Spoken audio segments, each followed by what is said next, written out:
Paleoicnología. Las evidencias de actividad vital. Clasificación de los icnofósiles. Parataxonomía. Importancia en la reconstrucción de ambientes del pasado. La paleoicnología, del griego, inos, huella, es el estudio de toda evidencia de actividad vital dejada en las rocas por los organismos del pasado, como se expresó en él. Estas evidencias se denominan icnofósiles y se distinguen del resto de los fósiles. Fósiles corpóreos, que están constituidos por partes corporales, moldes o marcas dejados por estas partes. De acuerdo con la definición de ambos conceptos existe un umbral de indefinición con respecto a ciertas estructuras orgánicas que son, al mismo tiempo, evidencias de actividad vital y formaron parte del cuerpo de un organismo, como es el caso de los huevos fósiles. Por una cuestión de método de estudio y clasificación, estos últimos se solían incluir en el campo de estudio de la paleoicnología. Es común en la literatura paleontológica utilizar el nombre de traza fósil o pista fósil como sinónimo de icnofósil. Entre los icnofósiles o trazas más comunes se pueden citar huellas o rastros, nidos, galerías, cuevas, perforaciones, marcas de alimentación y excrementos, coprolitos. La paleoicnología ha tenido gran desarrollo en las últimas décadas. Se destacan los aportes a esta disciplina del paleontólogo alemán Adolf Seilacher, 1925 a 2014, entre otros, quien contribuye a establecer un criterio de clasificación de los icnofósiles basado en el comportamiento o etología, del griego, ethos, costumbre, del animal que hizo la traza. Por ejemplo, se pueden distinguir trazas de descanso, de desplazamiento, de reproducción, entre otras. Al mismo tiempo, dichas trazas se pueden clasificar por su forma. Es un fenómeno interesante que, muchas veces, organismos diferentes dejan trazas similares por desarrollar un mismo comportamiento y, otras veces, una misma especie de animal puede dejar muy diferentes icnofósiles de acuerdo con la actividad que se encuentre desarrollando. Por ejemplo, el icnogénero Russoficus representa una forma de pista que puede ser efectuada por trilobites, gusanos poliquetos o braquiópodos, entre otros animales marinos, y una misma especie de cangrejo puede dejar pistas muy diferentes. También la forma de la traza que haga un mismo organismo o varios con un comportamiento similar puede variar según el tipo de sustrato, sedimento fino, medio o grueso, duro o blando, húmedo o seco, etc.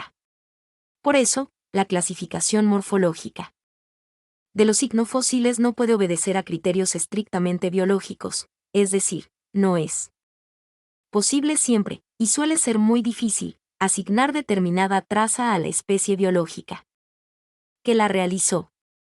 Debido a esto, en paleoicnología es necesario desarrollar una taxonomía y nomenclatura paralelas, para taxonomía, a las que se utilizan en zoología para clasificar y nominar las especies animales.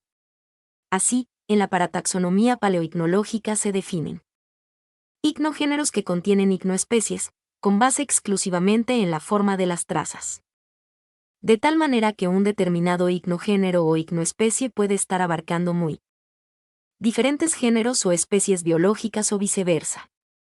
Para la nomenclatura de estas categorías se utilizan los mismos criterios que en los códigos de zoología y botánica, es decir, un sistema binario de raíces griegas o latinas, con un nombre genérico y un epíteto específico. Por ejemplo, el icnogénero Bifungites representa un conjunto de trazas del Paleozoico caracterizadas por una parte media cilíndrica con dos extremos abultados. Según la forma de estos extremos y otros atributos se pueden distinguir varias icnoespecies: Bifungites fezzanensis, B. munici, B. piauiensis, etc. Se supone que estos icnofósiles fueron producidos en fondos marinos por animales de cuerpo blando, pero no es posible asociar ninguna especie zoológica a las especies de bifungites. Los icnofósiles son excelentes indicadores de los ambientes antiguos. Las pistas que dejaron los organismos del pasado en el sedimento no pueden transportarse, por lo que siempre están in situ y reflejan muy bien las últimas condiciones del ambiente reinante. En el momento en que se formaron, muchas veces se pueden distinguir asociaciones de ignofósiles que son característicos de determinados ambientes, por ejemplo, terrestres, costeros, acuáticos de poca, mediana o mucha profundidad, etc. Estos conjuntos tan asociados a un ambiente determinado se suelen denominar ignofacies y son muy utilizados para reconstruir ambientes y ecosistemas del pasado geológico. Otra ventaja que tienen los ignofósiles radica en que muchas veces son la única evidencia disponible de seres de cuerpo blando, cuyo potencial de fosilización como fósiles de cuerpo es muy escaso.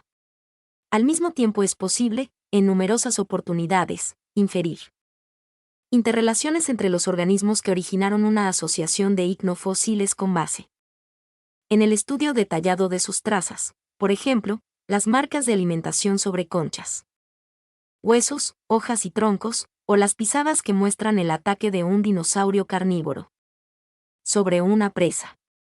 Este último tipo de ignofósiles, las huellas dejadas por vertebrados terrestres, se suelen denominar ignitas, y son buenos indicadores de ciertas características de sus productores, como la masa estimada y la velocidad de desplazamiento.